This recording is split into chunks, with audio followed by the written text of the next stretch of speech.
Vitória na estrada de Damasco. Você que conhece a Bíblia, você sabe muito bem a história, o ocorrido que aconteceu, a ocorrência que aconteceu com Saulo de Tarso. Aquele homem que perseguia os cristãos, que perseguia o povo de Deus. Saulo de Tarso, ele fazia parte de uma seita chamada Seita dos Fariseus. A Seita dos Fariseus é uma seita muito terrível e perigosa de fanáticos, de homens que se achavam santarrões, né? Era um tipo de povo, de religiosos, que eles eram extremamente fanáticos nas suas crenças, baseado nas leis de Moisés e nas tradições deles. Eles tinham muitas tradições. Então, uma coisa é as leis de Moisés e outra coisa são as tradições. As tradições que eram ensinos heréticos, ensinos inventados por eles. Tá? Eles tinham muitas coisas, por exemplo, lavar as mãos antes de comer, questão de higiene, nós lavarmos as mãos antes de uma alimentação. Mas eles tinham fazia isso aí como se fosse algo de obrigatoriedade da sua crença, da sua fé. E o terrível dentro daqueles fariseus é que eles odiavam o povo que seguiam o nosso Senhor Jesus Cristo. E foram eles, como vocês sabem, foram esses fariseus, o comando de Anás, Caifás, que no tribunal do Sinédrio condenaram Jesus à morte. Mas essa intenção de massacrar os cristãos, os seguidores de nosso Senhor, permaneceu entre os adeptos do farisaísmo. E esse homem chamado Saulo de Tarso, que fazia parte, que estudava aos pés de Gamaliel, tinha um conhecimento estupendo da lei de Moisés, que era também fanático, ele intentou no seu coração de acabar com esse povo. E ele achou pouco e procurou então o sacerdote para conseguir uma carta, uma autorização, um poder para poder matar os cristãos. E isto aconteceu, como nós lemos aqui em Atos dos Apóstolos, capítulo 9, quando eles, caminhando lá na estrada de Damasco, de repente uma luz o surpreendeu e ele caiu por terra. E uma voz dos céus disse assim: Saulo, Saulo, por que tu me persegues? E ele perguntou: quem és tu, Senhor? E Jesus disse: eu sou Jesus a quem tu persegue. Duro é para ti recalcitrar contra os ignorantes. Será que esse Jesus que falou essas palavras para Paulo, para Saulo de Tarso, que posteriormente vai chamar Paulo, será que o nosso Senhor Jesus Cristo, a atitude dele com relação àqueles que perseguem o povo de Deus, será que ele mudou? Será que a posição de nosso Senhor de ser contra aqueles que perseguem o povo de Deus, será que mudou? Não. Não mudou. Eu tenho certeza que o nosso Senhor se mantém contrário àqueles que perseguem a obra de Deus, que perseguem a igreja de Jesus, que perseguem o povo de Deus. Eu costumo dizer sempre: se você não quer ter problema na sua vida, não faça nenhuma atitude de perseguição ao povo de Deus. Quem são o povo de Deus? Será que o povo de Deus tem uma marca? Bom, a marca que nós conhecemos na Bíblia é do Espírito Santo, selo do Espírito. O povo de Deus está espalhado por toda a terra. O povo de Deus é identificado por nós, neste momento, por aqueles que seguem a Cristo e as doutrinas apostólicas. São estes que são identificados como povo de Deus, que constitui a igreja de Jesus. Tá? Que constitui a igreja de Jesus. Então, nunca você tem que perseguir esse povo, porque Jesus, o nosso Salvador, ele se mantém contrário àqueles que perseguem a obra de Deus. Entendeu? Se você não quiser ter problema na sua vida, não persiga, nunca se levante contra aqueles que são de Jesus, por mais humilde que eles sejam. Senão você vai ter problema. Tá? Senão você vai ter problema na sua vida. Mas o que aconteceu com Saulo de Tarso? Qual foi o resultado dessa grande vitória na estrada de Damasco? A grande vitória, em primeiro lugar, a conversão deste homem rude, desse homem carrasco, desse homem ruim, que odiava o povo de Deus, que estava com a carta, que foram buscar uma carta para poder matar os cristãos. Ele estava querendo matar os cristãos. Perseguiu não somente satisfazia-o, ele queria matar os cristãos, queria ter autoridade. E ele achava que aquela atitude era certa. Ele pensava desse jeito. E nosso Senhor se manifestou para ele. Ele perguntou para Jesus: o que eu tenho que fazer? O que eu tenho que fazer? O Senhor deu as diretrizes, né?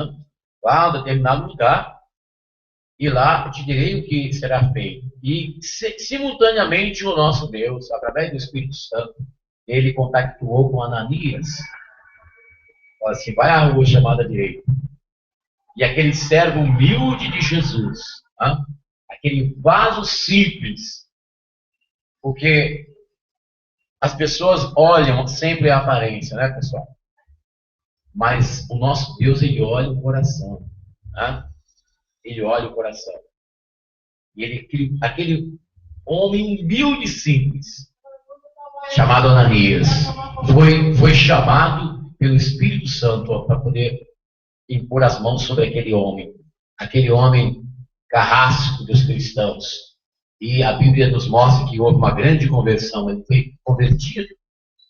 Em segundo lugar, a ação do Espírito Santo aconteceu ali, através do servo Ananias.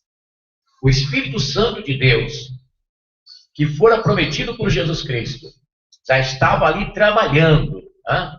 Como é bom quando nós somos guiados pelo Espírito de Deus.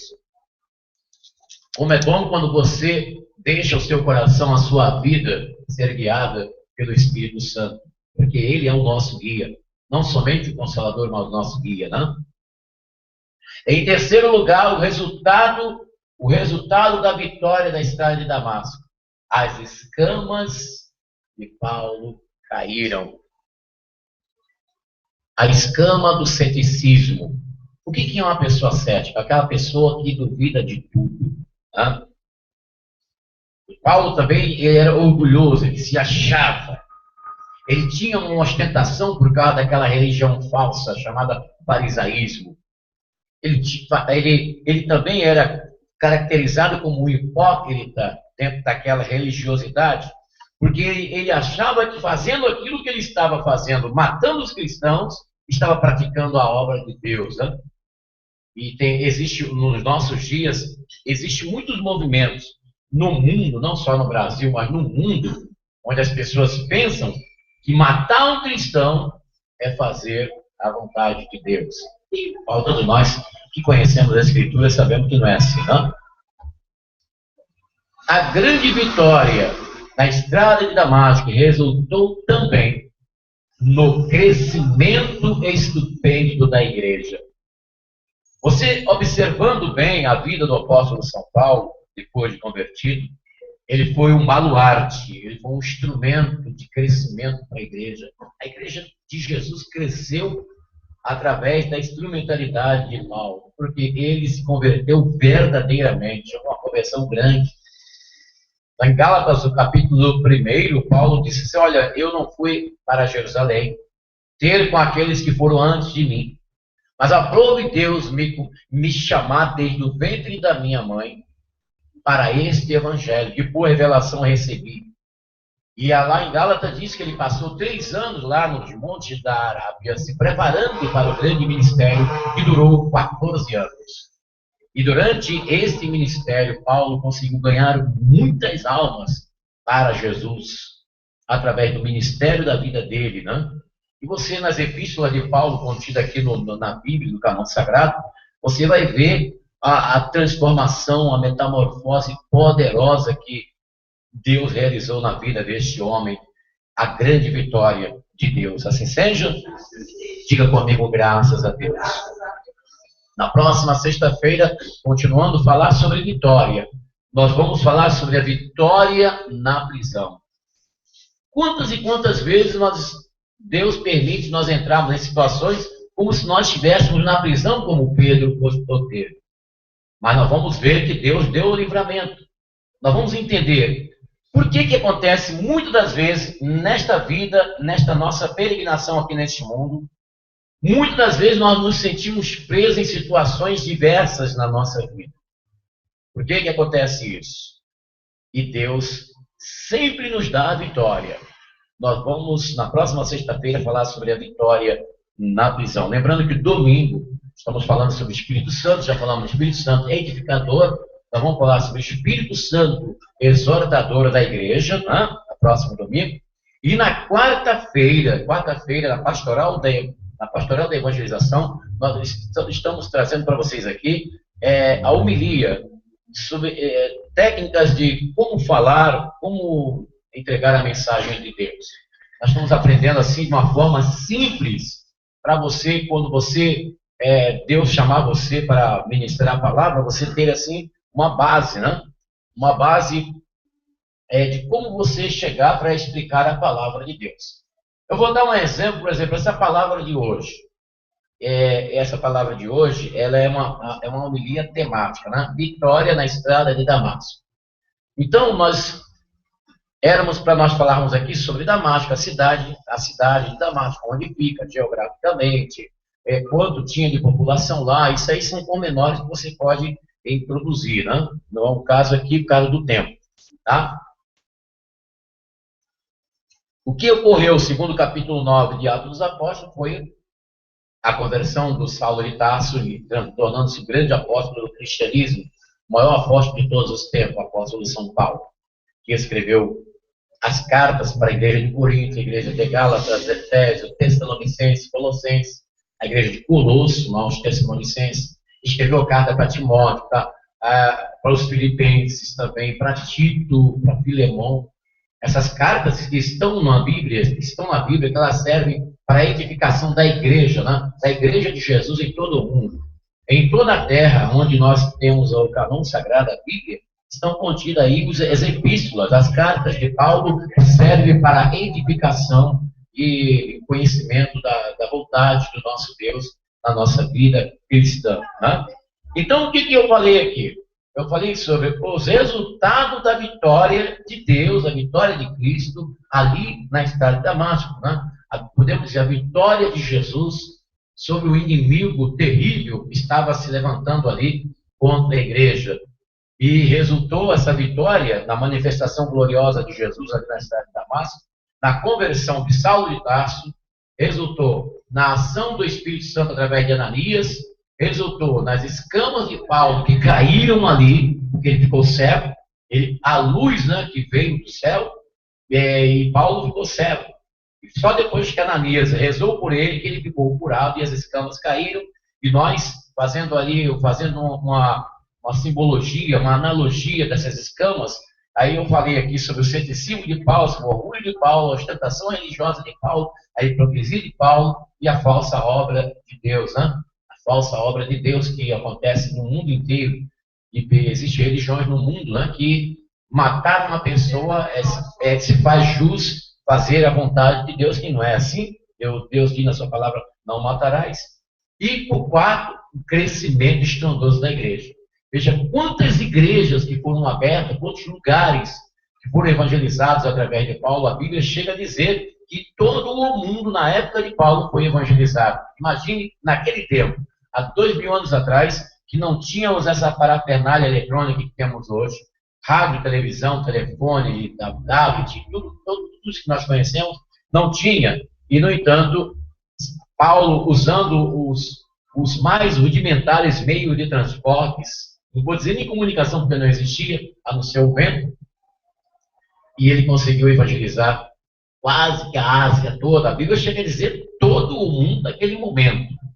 Deu todo mundo a força de expressão, né? Não é aquele, quer dizer, todo mundo. A mesma coisa que você fala assim, ontem teve uma festa na minha casa, todo mundo foram lá. Você não está dizendo que... Então, essas coisas nós vamos falar ainda na homilia, né? Porque na Bíblia existe a forma literal e simbólica de você interpretar.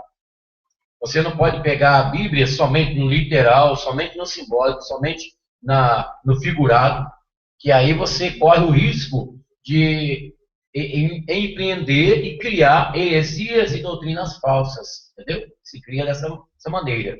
Então, existem três maneiras de você ler as Escrituras e interpretar o que você está lendo. A leitura que você está lendo pode ser literal, figurado e simbólica. Você tem que ler toda a Bíblia, o texto e o contexto, né? O que é o texto? O texto é o que você está lendo. O contexto é aquilo que você lê antes do texto e depois do texto. Então, o que seria o contexto daquilo que nós lemos nesta noite? Capítulo 9 de Atos dos Apóstolos. Tá? E o contexto seria o quê? O capítulo 8 de Atos, o capítulo 10 de Atos, o que vem antes e o que vem depois. Para você situar, para você ver o que ocorreu, o que aconteceu aqui.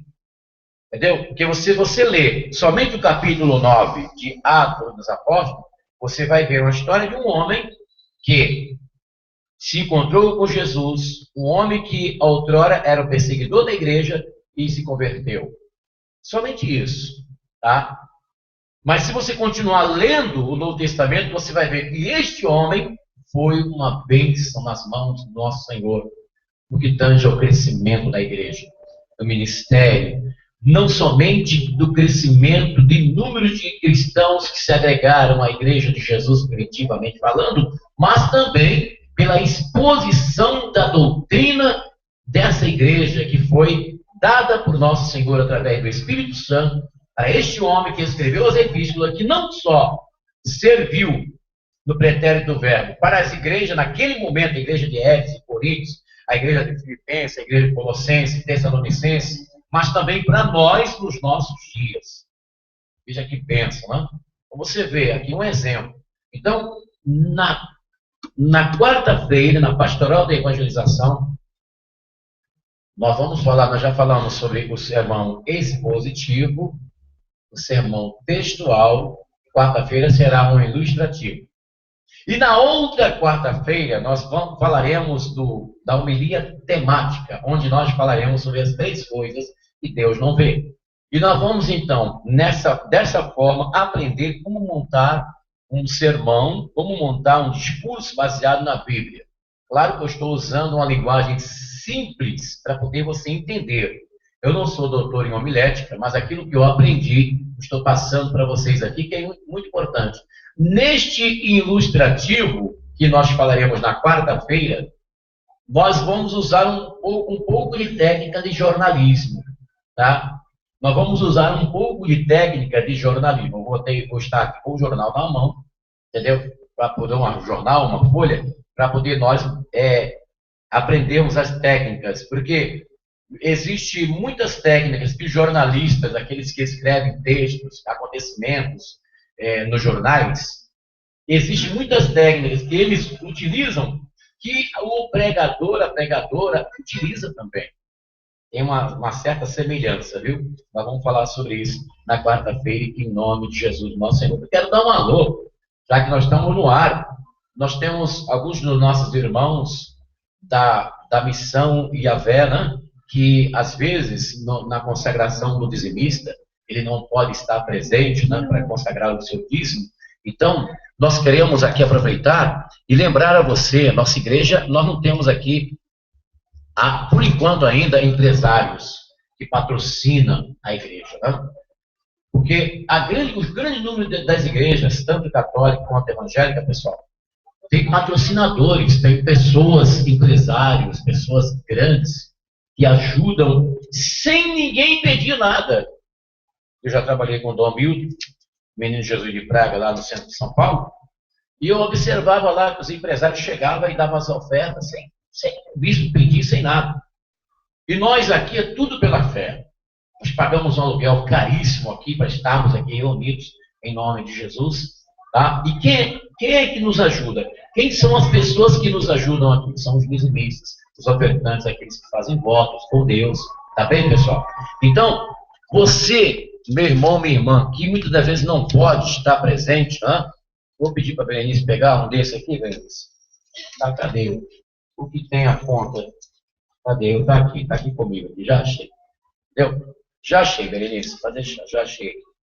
E tem a conta, né? Então, eu devoto aqui, estava procurando aqui no Ano da Paz, 2014, que a gráfica esqueceu de botar a conta, né?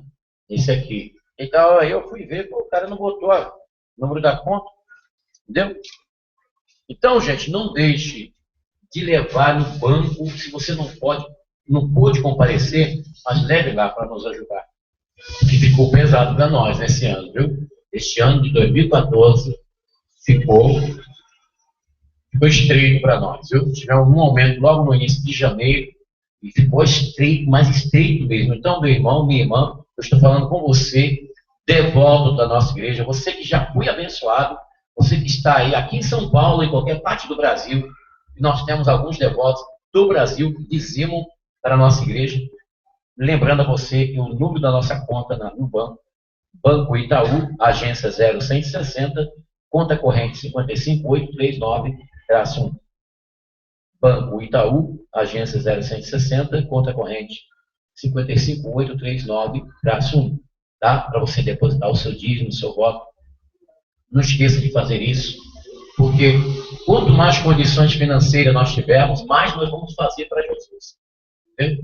Mas nós vamos voltar ao programa de rádio, né? Porque nós agora estamos fora do rádio, só estamos na internet. Porque rádio em São Paulo agora virou ouro, né? Virou ouro do garimpo lá do Império. Brincadeira não. Para você ter uma ideia, 30 minutos de programa numa rádio de porte médio em São Paulo está na faixa de R$20 mil por mês. Meia hora de programa radiofônico numa emissora de porte médio em São Paulo. Enquanto que aqui em Campinas, Sorocaba, Piracicaba, aqui, uma hora e pouca daqui de Santo Amaro, você indo aqui pela Bandeirante, para Anhanguera, você chega a cidades aqui pertinho de Campinas, que você, com R$1.000, você entra no rádio, com um programa de rádio da igreja, com R$1.000 na mão, você entra no ar. Cidades aqui perto de Campinas, com R$1.000 você entra no ar, numa rádio, sem ser rádio pirata, sem ser rádio comunitária, rádio da cidade. Você entra com uma programação de 1 hora, com R$1.000 você entra no ar. E aqui na capital, agora está um absurdo, pessoal.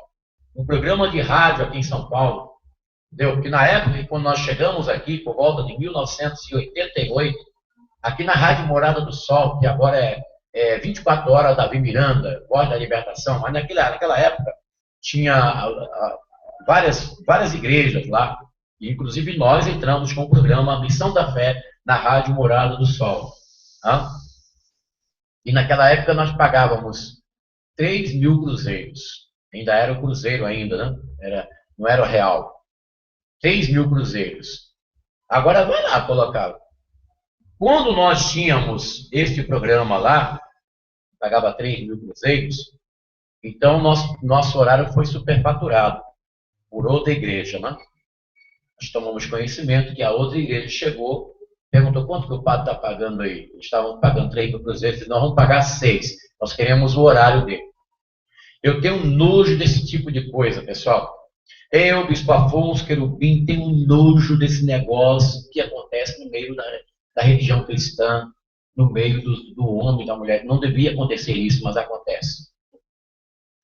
Olha, eu tenho bronca disso. E isso acontece. Eu vou falar uma coisa, eu estou no ar, eu estou na internet, só não estou citando o nome, mas eu vou dizer uma coisa para vocês. Vocês acreditam que já teve uma igreja evangélica aqui em Santo Amaro e já procurou a imobiliária da nossa igreja para superfaturar o preço do aluguel para ocupar esse espaço aqui, para nos tirar daqui? Se o doutor, o nome dele eu posso falar, se o doutor Ney Cabral, que é o doutor que dirige a Embradil, que é a imobiliária muito abençoada, né? Nós estamos nessa imobiliária desde quando nós entramos aqui, que só neste endereço nós estamos já há 14 anos, está fazendo neste mês, dia 22, por volta do dia 20 desse mês de setembro, está comemorando 14 anos que estamos neste endereço aqui. Acreditem se você quiser, mas uma igreja evangélica já foi lá. Olha só o que foi dito para o doutor.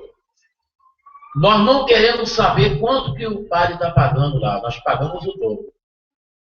Queremos a loja dele, queremos o local.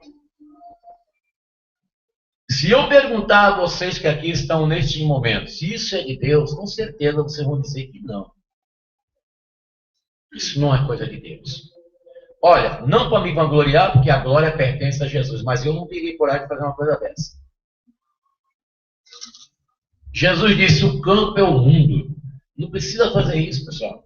Mas no meio religioso cristão acontecem essas coisas que eu, pessoalmente, tenho nojo. Eu tenho nojo, eu protesto isso. Então, meu irmão, minha irmã, você que é homem, que é mulher de Deus, que está me ouvindo aí na internet, ao vivo, ou em gravação pelo YouTube, pelo Google, ou pelo nosso canal Missão Yahvé, se você está pretendendo fazer isso, eu digo para você que não é de Deus, viu? Isso aí. Isso não é de Deus. Você chegar numa emissora de rádio, conversar na orelha do diretor da emissora, eu conheço isso aí, fizeram isso comigo. Conversar na orelha do diretor, quanto que o fulano está pagando aí pelo programa? Eu pago tanto, eu quero o horário dele. Isso não é de Deus, viu? Isso aí não é de Deus, não. Isso aí é coisa que está ligado do outro lado, que você sabe muito bem o que eu estou dizendo. Não faça isso não, tá? Se você já fez, se arrependa. E não repita mais, tá bem? Porque isso não é de Deus. Eu tenho nojo disso. Eu tenho nojo disso. Negócio de pessoa chegar, tirar o outro que está lá pregando a palavra de Deus, como a gente já viu aí acontecer aqui no Brasil mesmo. Recentemente já aconteceu, né? Isso eu posso falar. Tem uma grande igreja aí que foi lá, superfaturou o programa de rádio e televisão de outra igreja e tirou o outro do ar, entendeu? E entrou. E essas coisas não deveriam acontecer, porque isso torna-se escândalo. Porque o pessoal de fora fica criticando a igreja, a obra de Deus, fica criticando a igreja de Jesus por causa dessas coisas. Porque isso que eu falei aqui agora, isso foi notório em todo o Brasil e os jornalistas deitam e rola, pega isso aí ó, e fica falando um monte em cima disso aí. Entendeu? Por quê? Porque o pessoal dá um vacilo desse, né? Isso é um vacilo muito grande. Mas eles não estão nem aí, né? Eles fazem e ficam rindo depois da pessoa. Fica rindo depois. E aí, pessoal, é triste acontecer isso, né? É muito triste acontecer isso. Eu estou falando tudo isso porque eu citei um homem que tinha um espírito, tinha esse espírito, um espírito de fariseu, e ele era um fariseu. Entendeu? Que vai fazer uma coisa dessa.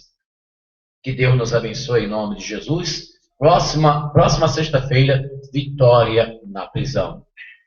Essa é uma transmissão diretamente do Santuário Yahvé de Santo Amaro, São Paulo, capital, que fica localizada na rua Desembargador Bandeira de Melo, número 503. Você que nos acompanha na internet, você que foi vítima de obras de macumbarias, você que não consegue dormir direito, precisa tomar remédio para dormir, você que já perdeu até a sua empresa e o seu casamento está sendo destruído aí por obra de macumba, né? Às vezes você nem acredita. Mas você vê que tem alguma coisa errada. Você percebe. Não precisa você ser um vidente, um profeta, um extrasensorial. Você percebe pelos fatos, né? Pelos fatos que estão acontecendo na sua vida, que tem alguma coisa aí errada na sua vida. E eu digo para você que essa coisa errada foi o inimigo que foi encomendado pela feitiçaria, pela magia negra, pela bruxaria, pela macumba, para atacar a sua vida. E eu digo para você que existe um poder maior, tremendo, que detona as forças de Satanás, as forças do inferno, e que abençoa você e que dá a vitória para você. Se você crê e você quer a nossa ajuda, então você vai nos procurar aqui, neste endereço, anote. Rua Desembargador Bandeira de Melo 513, Santo Amaro, São Paulo, capital, próximo ao Shopping Boa Vista, próximo ao Largo 13 de Maio, onde eu estou todos os dias no plantão espiritual de atendimento, rezando em nome de Jesus. E agora à tarde, eu atendi uma senhora que ela esteve aqui há uns 20 dias atrás. Ela esteve aqui e a filha dela, de 14 anos, começou a namorar um jovem que mexe com drogas, que trabalha com drogas. E o que aconteceu? Hoje ela chegou toda feliz, dizendo que, pouco tempo que ela está aqui, dizendo que a própria filha dela tomou a iniciativa de se separar dessa pessoa. E ela ficou muito feliz. E eu disse para ela, a senhora não fez nem as 9 celebrações, tá? É a terceira hoje, a senhora já está contando essa bênção grande. Porque a filha de 14 anos, pessoal, estava sendo persuadida já, um namoro firme, já com uma pessoa que mexe com droga, e nenhuma mãe inteligente, nenhum pai inteligente quer. E a filha dela, a filha dele ou dela, do casal, tenha um relacionamento com uma pessoa que esteja envolvida profundamente com drogas. Né? Isso entristece. Então ela veio buscar socorro aqui e Deus já deu a vitória. Então, se você tem pessoas da sua família viciado em drogas, que está aí oprimido pelo vício das drogas, Jesus continua libertando aqueles que estão envolvidos com as coisas ruins deste mundo. A qualquer momento, eu vou estar por aqui, trazendo para você a palavra de Deus. Se você quiser entrar em contato conosco, o telefone 2597-6926, prefixo 11, São Paulo, tá bem? E o e-mail, você pode mandar missãoiavé@gmail.com. missãoiavé@gmail.com. Até o próximo encontro. Inscreva-se no nosso canal, Missão Iavé. É se inscrever, é só você clicar nessa parte vermelhinha que tem aí, inscrever-se, e automaticamente você vai estar inscrito. A vantagem é que quando nós postarmos os vídeos aqui no Google, no YouTube, na internet, o seu vai receber também, assim, instantaneamente o nosso vídeo, e você vai estar acompanhando a palavra de Deus aqui direto do santuário.